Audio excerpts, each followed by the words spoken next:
বাবার কাঁধে লুকিয়ে থাকে সন্তানের পৃথিবী। বিস্তারিত এই আপুর কাছ থেকে শুনুন।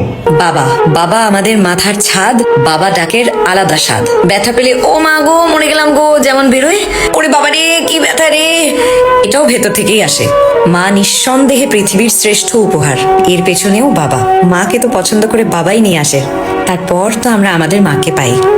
হ্যাঁ, মা ডাকের যেমন কোনো তুলনা নেই, তেমন বাবা ডাকের কোনো ব্যাখ্যা নেই। হ্যাঁ, মায়ের মতন বাবাকে সব কথা খোলাখুলি বলা যায় না ঠিকই, কারণ আমরা জানি বাবাকে না বললেও বাবা বুঝে যাবে। মা ডাক শোনার জন্য মায়েরা ঠিক যতটা কষ্ট করে, বাবা ডাক শোনার জন্য বাবারাও ঠিক ততটাই। মা যদি মাতৃভাষা হয়, তাহলে বাবা আমাদের পিতৃ পরিচয়, আমাদের পদবী, আমাদের গোত্র। মা যদি নারীর টান হয়, তাহলে বাবা আমাদের রক্ত। মা ছাড়া ঘর খালি মনে হলে, বাবা ছাড়া জীবনটাই খালি। বাবার কাছ থেকে ফেরার সময় হয়ে আসলে ঘড়ির কাঁটার দিকে নিজে থেকেই বারবার চোখ চলে যায়। মায়ের কষ্টের কথা সবাই বলে, কিন্তু বাবার ত্যাগের কথা কেউ বলে না, এমনকি বাবারা নিজে মুখেও কোনোদিন বলে না। মারা তো সহজেই কেঁদে ফেলে, কিন্তু বাবারা কাঁদে সারা জীবনে একবার। সারা জীবন নিজের শখ আহ্লাদ জলাঞ্জলি দিয়ে নিজের মেয়েকে বড় করে সারা জীবনের মতো যখন বাবা অন্য লোকের বাড়ি দিয়ে দেয়, সেই ত্যাগের কাছে পৃথিবীর সব ত্যাগ ছোট মনে হয়। একজন মেয়ের বাচ্চা হলে হসপিটালে সবাই আগে বাচ্চাটাকে দেখতে চায়, কিন্তু একমাত্র বাবা যে নিজের বাচ্চাটাকে, নিজের মেয়েকে সবার আগে দেখতে চায়। দাদু হওয়ার সুখের থেকেও তখন তার কাছে অনেক বেশি নিজের মেয়ের মা হওয়ার আনন্দ।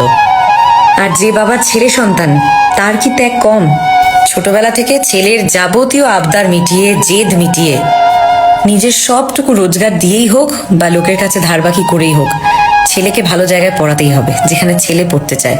যদি সেটা বিদেশ হয় তবে তাই। তারপর ছেলে নিজের পায়ে দাঁড়িয়ে গেলে, প্রতিষ্ঠিত হয়ে গেলে, তখন বাবা টাকা রাখতে শুরু করে তার বউয়ের জন্য, তার বিয়ের জন্য, তারপর তার ছেলে মেয়ের জন্য। তবুও ছেলের থেকে এক পয়সাও মুখ ফুটে চাইতে পারে না কোনো বাবা। তাই বাবার ত্যাগ কল্পনার বাইরে, তাই হয়তো বাবার স্থান মাথার উপরে। খুব খুব ভাগ্যবান তারা, বাবা মাকে কাছে পাচ্ছে যারা। বাবা কিন্তু আমাদের প্রথম হিরো, মানে বাবার শার্ট প্যান্ট জুতো বেল্ট চশমা যা বাবা পরতো তাই একদম বেস্ট, সেরা। সে হাত ঘড়ি হোক যাই হোক, আমার বাবা যেটা পরে সেটাই সেরা। সিনেমার কোনো নায়ক টায়ক না, আমার বাবাই হিরো। সব থেকে অদ্ভুত ব্যাপার, বাবার থেকে 10 টাকার নোট পেলেও খরচা করতে ইচ্ছে করে না। বাবার দেওয়া প্রতিটা নোট জমিয়ে রাখতে ইচ্ছে করে।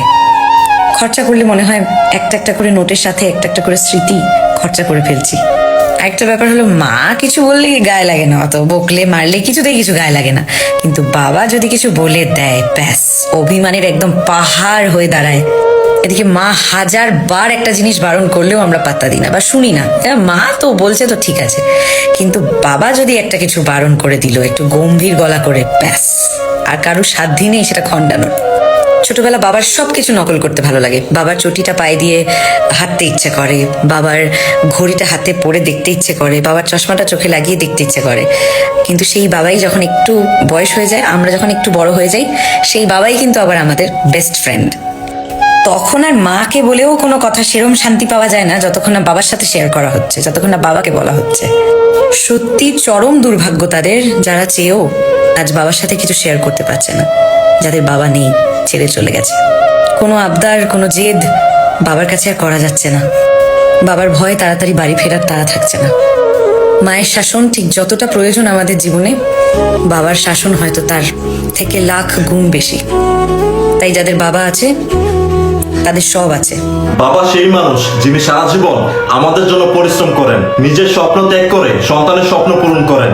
আমরা যখন ছোট ছিলাম তখন বাবার কাঁধেই ছিল আমাদের পৃথিবী, কিন্তু আমরা বড় হবার পরে অনেকেই বাবার কষ্ট ভুলে যাই। মনে রাখতে হবে, মায়ের মতো বাবার সমান ভালোবাসা ও যত্নের দাবিদার। বাবার এক ফোঁটা ঘামের পেছনে থাকে সন্তানের হাসি, আর তার প্রতিটি সংগ্রামের পিছনে থাকে পরিবারের ভবিষ্যৎ। আসুন আমরা আমাদের বাবাকে সম্মান করেও ভালোবাসি এবং তার প্রতিটি ত্যাগকে জীবনের সবচেয়ে বড় সম্পদ হিসেবে দেখি। সরি গাইস, এটা আমার অপিনিয়ন ছিল। Thank you.